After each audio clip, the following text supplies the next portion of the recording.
Guys, anong nangyari? Ako lang ba ang naka-experience hindi makapag-login sa Facebook and Messenger? Anong nangyari sa Facebook? Bakit ganon? Hindi makapag-login. Akala ko naman yung problema ay sa phone ko.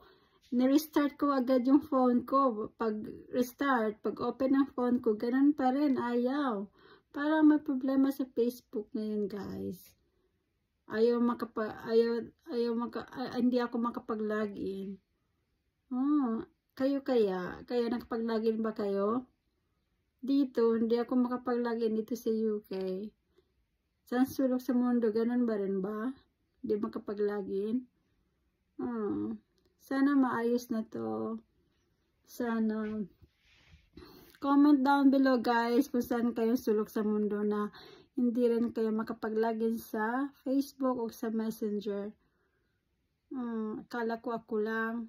Sana hindi lang dito. Si UK po kami, pag check ko po sa Facebook, hindi na po ako makapag-login sa Messenger. Kahit anong restart ko sa phone, ilang beses ko na-restart, ganun pa rin guys, hindi makapag-login.